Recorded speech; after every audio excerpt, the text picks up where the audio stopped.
اس دنیا میں انسان پر ہر لمحہ ہر لحظہ اللہ کے انعامات ہوتے رہتے ہیں۔ کوئی بندہ ایسا نہیں ہے جو ایک لمحہ بھی اللہ کے نعمتوں سے مستفید نہ ہوتا ہو۔ لیکن یہ الگ بات ہے، کچھ نعمتیں چھوٹی ہیں اور کچھ نعمتیں بڑی ہیں۔ ان بڑی نعمتوں میں سے جو سب سے بڑی نعمت ہے اللہ کی، وہ یہ ہے کہ اللہ نے ہمارے دلوں کو ایمان کے نور سے منور کیا ہے۔ نور ایمان ہمارے دلوں میں ڈالا ہے۔ اگر نور ایمان دل میں نہ ہو تو یہ دل اندھیر کوٹھڑی ہے، ایسی کوٹھڑی ہے جس کا کوئی روشن دان نہیں ہے، کوئی روشنی جانے کا پھر کوئی راستہ نہیں۔ ایک روشنی ہے، جب نور ایمان کی روشنی اس کے اندر چلی جائے تو اللہ اس کوٹھڑی کو وسیع بھی کر دیتے ہیں، روشن بھی کر دیتے ہیں، بلکہ اندر ایک نیا جہان آباد ہو جاتا ہے۔ میں نے قرآن مقدس سورہ انعام کی آیت 125 تلاوت کی ہے، بس چند جملے کہوں گا اور آپ کی توجہ کا طالب رہوں گا۔ فرمایا فَمَن يُرِدِ اللَّهُ أَن يَهْدِيَهُ يَشْرَحْ صَدْرَهُ لِلْإِسْلَامِ فَمَن يُرِدِ اللَّهُ أَن يَهْدِيَهُ يَشْرَحْ صَدْرَهُ لِلْإِسْلَامِ پس جس شخص کے بارے میں اللہ ارادہ کر لیں، ان یہدیہ، یہ کہ اسے ہدایت دیں، جس شخص کو اللہ ہدایت دینے کا ارادہ کر لیں تو کیا ہوتا ہے؟ یشرح صدرہ للاسلام، ہری پور والو، یشرح صدرہ للاسلام، اللہ اس کا سینہ کھول دیتے ہیں اسلام کے لیے۔ نمبر 2، وَمَن يُرِدْ أَن يُضِلَّهُ، اور جس شخص کے بارے میں اللہ ارادہ کر لیں ان یضلہ، یہ کہ اسے گمراہ کر دے، تو یجعل صدرہ ضیقا، اللہ اس کے سینے کو تنگ کر دیتے ہیں، حرجا، بہت زیادہ تنگ، فَكَأَنَّمَا يَصَّعَّدُ فِي السَّمَاءِ، گویا کہ وہ آسمان پہ چڑھتا جا رہا ہے، آسمان پہ چڑھتا ہے۔ كَذَلِكَ يَجْعَلُ اللَّهُ الرِّجْسَ عَلَى الَّذِينَ لَا يُؤْمِنُونَ، اسی طرح اللہ ڈالتے ہیں گندگی کو ان لوگوں پر جو ایمان نہیں لائے۔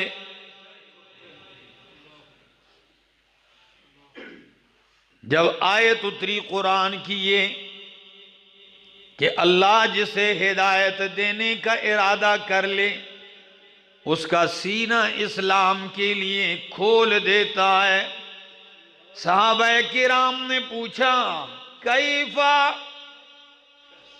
کیسے ہوتا ہے یہ؟ پتہ تو چلے نا کہ سینہ کیسے کھلتا ہے، دل کیسے کھلتا ہے؟ نبی کریم نے فرمایا نور یقذف فی قلب العبد، وہ ایک نور ہوتا ہے جو اللہ اپنے بندے کے دل میں ڈال دیتا ہے، فَيَنْشَرِحُ لَهُ وَيَنْفَسِحُ، تو اس کے ذریعے اس کا دل کھل جاتا ہے، وسیع ہو جاتا ہے۔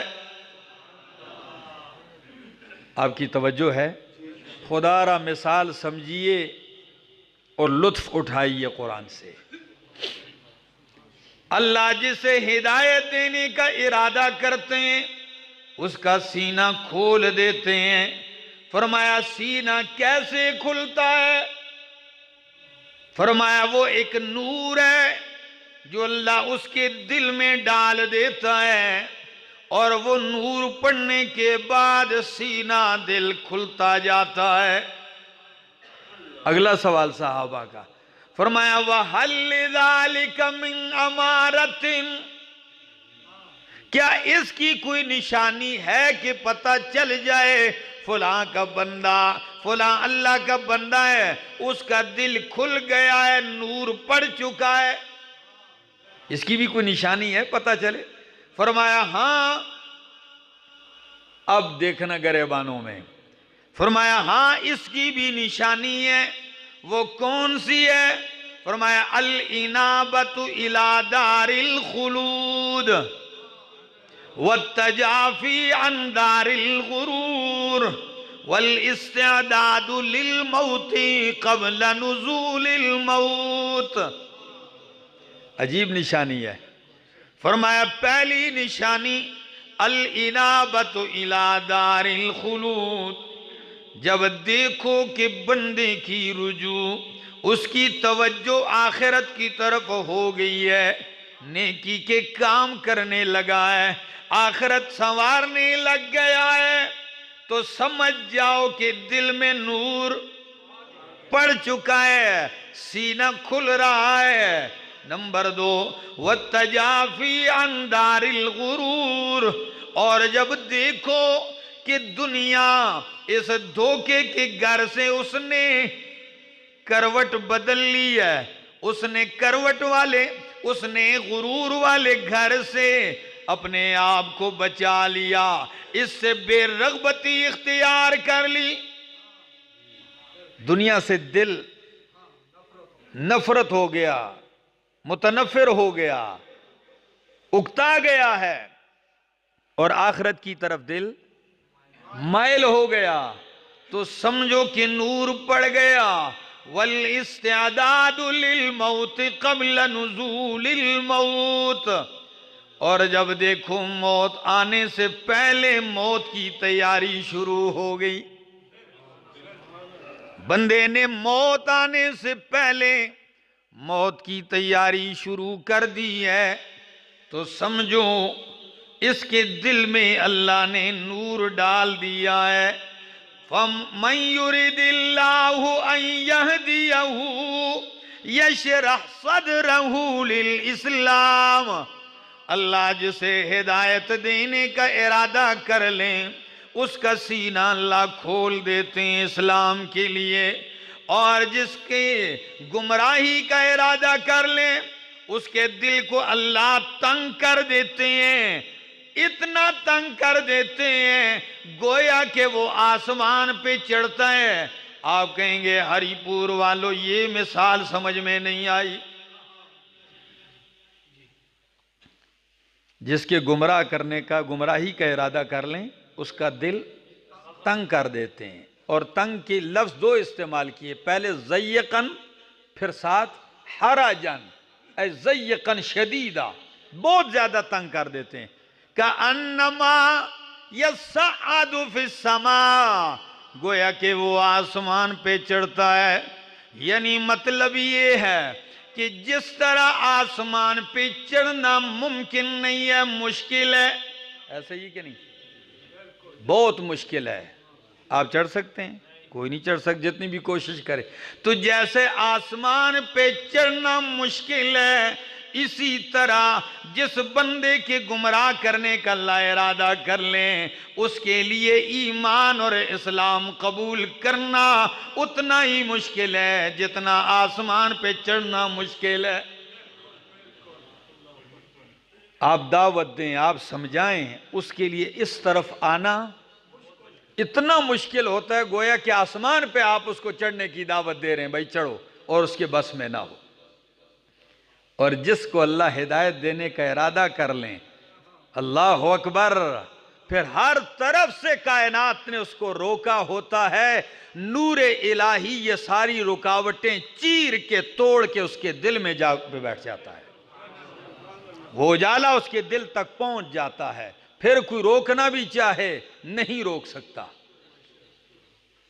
اللہ، یقین کیجئے بلال حبشی کے دل تک نور پہنچا، کتنا روکا ہے، وس لگایا ہے، آخری بس لگا چکے، وہ نور نہیں نکلا۔ پھر صہیب رومی کی دل تک پہنچا، سلمان فارسی کے دل تک پہنچا، ابو ہریرہ جیسے درویش کے دل تک پہنچا ہے، اور یہ نور جب پہنچا تو فرعون کی بیٹی کو کنگھی کرنے والی ایک ملازمہ کے دل تک پہنچا۔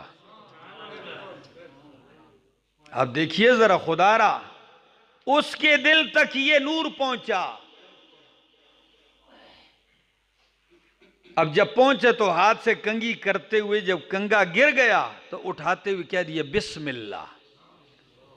تو فرعون کی بیٹی کہتی ہے ملازمہ، یہ تو میرے ابا مراد لیتی ہے، بسم اللہ سے مراد آپ کی اللہ میرا بابا ہے یعنی فرعون؟ انہوں نے کہا نہیں، تیرا بابا کیا رب ہو سکتا ہے، اس سے میری مراد رب العالمین ہے جو تیرے بابا کا بھی رب ہے، تیرے باپ کو بھی اسی نے پیدا کیا۔ کہنے لگی پھر میں جا کے ابو کو بتاؤں گی۔ اس نے کہا جاؤ بتاؤ جیسے دل کرتا ہے، جاؤ۔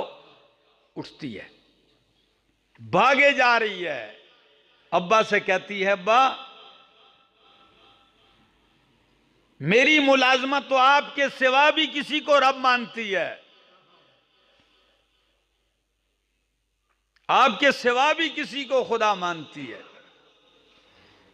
حاضر کیا جائے، ہری پور والوں سنیے ذرا، حاضر کیا گیا اس مظلومہ کو۔ فرعون کہتا ہے کیا میرے سوا تو کسی اور کو رب مانتی ہے؟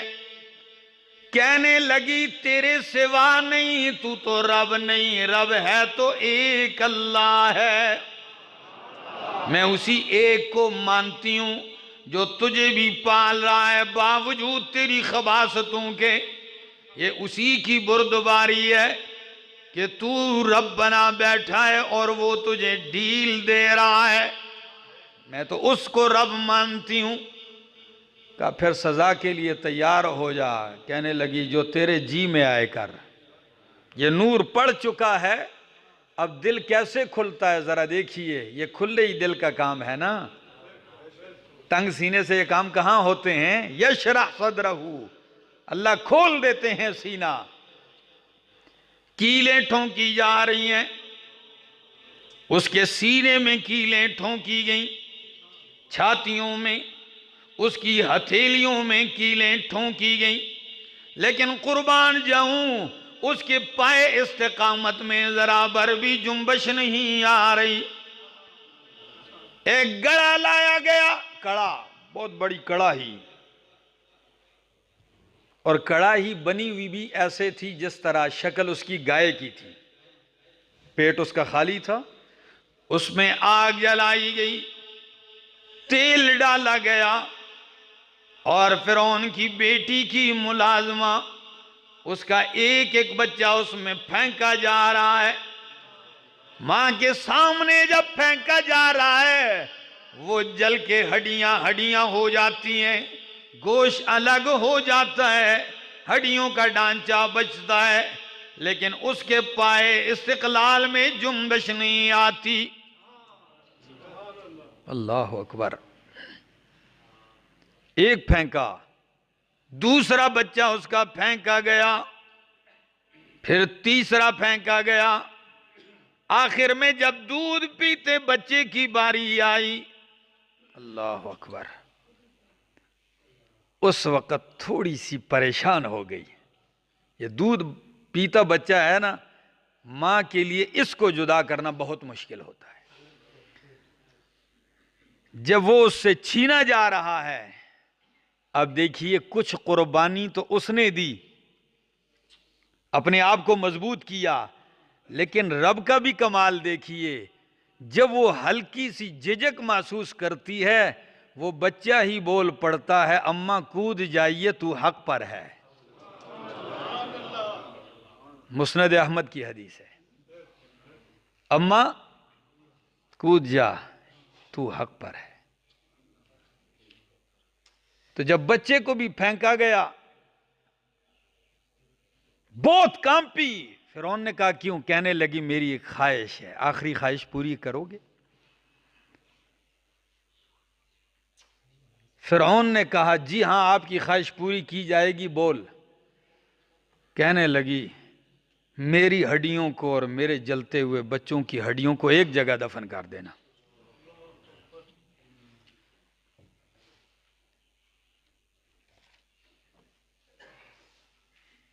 ہماری ہڈیوں کو جدا نہ کرنا۔ کہ ٹھیک ہے، اکٹھی کر دی جائیں گی۔ کہ ہڈیاں جلایا گیا اسے، اس کی ہڈیاں بھی کڑاہی کے اندر الگ ہوئیں، جل گئی، جلس گئی۔ نور جو دل میں اللہ نے ڈالا وہ کوئی نکال نہ سکا۔ معراج کی رات اللہ کے حبیب جب جا رہے ہیں، راستے میں اتنی مہک محسوس کی، جبریل سے پوچھا یہ خوشبو کس کی ہے؟ فرمایا یہ خوشبو آ رہی ہے اس لڑکی اور اس کے بچوں سے، یہ خوشبو وہاں سے آ رہی ہے۔ جسے اللہ ہدایت دینے کا ارادہ کر لے، اللہ اس کے دل میں نور ڈال دیتا ہے، سینہ کھل جاتا ہے، ہر تکلیف برداشت کرتا ہے، لیکن وہ حق راستے سے ہٹتا نہیں ہے۔ پھر دوستو دعا ہے اللہ ہمیں یہ نور نصیب فرمائے، اور اللہ نے ڈالا ہوا ہے، تبھی تو اپنی کتاب کے سامنے بٹھایا ہے، تبھی تو آپ اتنا سفر کر کے میرے آنے سے پہلے یہاں آئے ہو، یہ نور پڑا ہے۔ دعا یہ ہے کہ اللہ یہ نور ختم نہ کر دے، یہ بہت بڑی بات ہے۔ اور کبھی تو اللہ اس کی مثال یوں بیان کرتے ہیں، سنیے ذرا۔ فرمایا أَلَمْ تَرَ كَيْفَ ضَرَبَ اللَّهُ مَثَلًا كَلِمَةً طَيِّبَةً كَشَجَرَةٍ طَيِّبَةٍ أَصْلُهَا ثَابِتٌ وَفَرْعُهَا فِي السَّمَاءِ۔ اللہ، قربان جاؤں قرآن کی مثالوں پر۔ رب نے اپنے بندے کے سمجھانے کا کیا ہی عجیب انتظام کیا ہے۔ کبھی مچھر کی مثال دے کے سمجھائے، کبھی شہد کی مکھی کی مثال دے کے سمجھائے، کبھی مکڑی اور اس کے جالے کی مثال دے کے سمجھائے، لیکن ساتھ یہ بھی فرمایا، قرآن میں مثال ذکر کر کے فرمایا وَتِلْكَ الْأَمْثَالُ نَضْرِبُهَا لِلنَّاسِ وَمَا يَعْقِلُهَا إِلَّا الْعَالِمُونَ۔ وَتِلْكَ الْأَمْثَالُ نَضْرِبُهَا لِلنَّاسِ وَمَا يَعْقِلُهَا إِلَّا الْعَالِمُونَ۔ یہ مثالیں ہیں، ہم لوگوں کے لیے بیان کرتے ہیں، اور نہیں سمجھتا ان مثالوں کو مگر وہ لوگ سمجھتے ہیں عالمون، جو جاننے والے ہیں، اہل علم سمجھتے ہیں۔ کون؟ پھر آپ پوچھ سکتے ہیں کہ اللہ بیان تو آپ نے سب کے لیے کیے ہیں، سمجھتے صرف اہل علم ہے، یہ کیا مسئلہ ہے؟ اشارہ کر دیا کہ جب اہل علم سمجھتے ہیں تو ان کا فریضہ ہے وہ لوگوں کو سمجھائیں گے، اور لوگوں کی ذمہ داری ہے کہ وہ ان سے سمجھیں گے۔ اور سورہ ابراہیم آیت 25 میں یہاں جو مثال بیان کی ہے، 24 میں یہاں آخر میں لفظ یہ ذکر کیا، فرمایا وَيَضْرِبُ اللَّهُ الْأَمْثَالَ لِلنَّاسِ لَعَلَّهُمْ يَتَذَكَّرُونَ۔ اللہ مثالیں بیان کرتے ہیں لوگوں کے لیے، لعلہم یذکرون، تاکہ وہ نصیحت حاصل کریں۔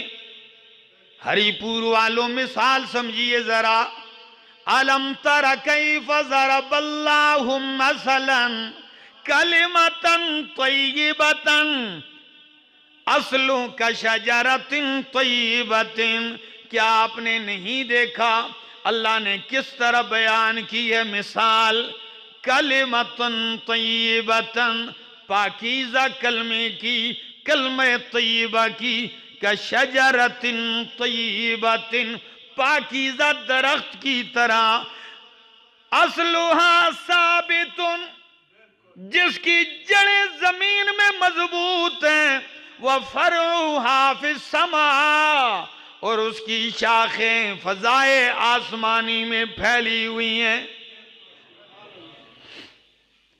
اللہ تؤتی اکلہا کل حین، وہ اپنا پھل دیتی ہے ہر وقت، بِإِذْنِ رَبِّهَا، اپنے رب کے حکم سے۔ اللہ بیان کرتے ہیں لوگوں کے لیے مثالیں تاکہ وہ نصیحت پکڑیں۔ وَمَثَلُ كَلِمَةٍ خَبِيثَةٍ، اور مثال گندے کلمے کی، خبیث کلمے کی، کَشَجَرَةٍ خَبِيثَةٍ، خبیث درخت خبیث پودے کی طرح ہے، اجتثت من فوق الارض، جس کو زمین کے اوپر سے ہی اکھاڑ لیا گیا ہو، ما لہا من قرار، جس کے لیے کوئی ٹھہراؤ، کوئی مضبوطی اور ثبات نہیں ہے۔ اس مثال کو بھی سمجھیے ذرا،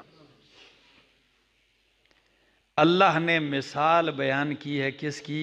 کلمۃ طیبہ، اللہ پاکیزہ کلمہ کی۔ یہاں دو مثالیں ہیں، ایک کلمہ طیبہ اور ایک کلمہ خبیثہ کی۔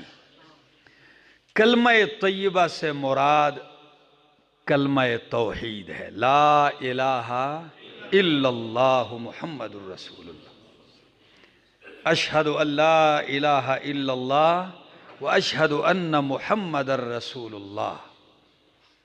کلمہ توحید کلمہ طیبہ ہے۔ اس کی مثال ایسے درخت کی طرح ہے جو درخت پاکیزہ ہو۔ مثال بھی اللہ نے عام درخت سے نہیں دی، درخت بھی پاکیزہ، پھل بھی پاکیزہ، خوشبو بھی پاکیزہ، پاکیزہ درخت کی طرح ہے، جس کی جڑیں زمین میں مضبوط ہوں اور جس کی شاخیں آسمانیں فضائے آسمانی میں پھیلی ہوئی ہوں، اور وہ اپنا میوہ ہر وقت دیتا رہے۔ اب یہ مثال کیسے سمجھ میں آئے گی؟ فرمایا لا الہ الا اللہ کی مثال اس پاکیزہ درخت کی ہے کہ اس کی جڑیں مومن کے دل میں مضبوط ہیں اور اس کی شاخیں اعمال صالحہ کی صورت میں آسمان تک پہنچی ہوئی ہیں۔ جب کلمہ توحید دل میں مضبوط ہو تو اس کے اعمال جو شاخیں ہیں اس کی، کلمہ توحید لا الہ الا اللہ دل میں اس کی جڑ ہے، روزہ ہے، نماز ہے، حج ہے، زکوٰۃ ہے، قربانی ہے، اخلاقیات ہیں، عبادات ہیں، نوافل ہیں، یہ اس کی شاخیں ہیں۔ یہ کہاں تک پہنچی ہوئی ہیں؟ آسمان تک پہنچی ہوئی ہیں، اور یہ میوہ ہر وقت دیتا رہتا ہے۔ یہ جو کلمہ توحید آپ کے دل میں ہے نا، اس کا میوہ بعض علماء نے لکھا یہ اعمال صالحہ ہی اس کے میوے اور اس کی شاخیں ہیں جو سال کے 12 مہینے ہرے اور تازہ رہتے ہیں۔ اور کلمہ خبیثہ کی مثال اندرائن کا درخت، ایلوا کا پودا، تنبا دے جانتے ہیں نا، بو بھی بدمزہ، ذائقہ بھی انتہائی ترش و تلخ، کہ چینی جتنی ڈالتے جاؤ اتنی کڑواہٹ زیادہ ہوتی جاتی ہے۔ ہے بھی کانٹے دار، کوئی اس کی جڑ نہیں، زمین کے اوپر ہی ایسے پھیلا ہوا ہے، جب کسی نے چاہا یوں اکھیڑ کے پھینک دیا ہے۔ فرمایا بالکل ایسے ہی جس طرح اس درخت میں نہ کوئی ذائقہ ہے، نہ مٹھاس ہے، نہ خوشبو ہے، نہ اس کا کوئی تنا ہے، بالکل کلمہ شرک کی مثال بھی ایسے ہے، نہ اس کی کوئی جڑ ہے، نہ اس کا کوئی مضبوط تنا ہے کہ اس کے پاس کوئی دلیل ہو، جو کوئی دلیل نہیں، کوئی ثبات اس میں نہیں ہے۔ صرف فرق یہ ہے مومن مضبوط ہو جائے، اس کے ارد گرد شرک کے جتنی بھی جڑیں ہیں اسی وقت کاٹتی جائیں گی، کوئی قرار نہیں ہے۔ ہاں اگر بندہ محنت نہ کرے تو جس طرح یہ گندی بوٹی پھیلتی ہے، موحد محنت نہ کرے تو یہ پھیلتی جائے گی، اور اگر موحد محنت کر جائے اس کی جڑیں اکھڑ جائیں گی۔ اللہ سے دعا ہے اللہ عمل کی توفیق عطا فرمائے۔ آخر دعوانا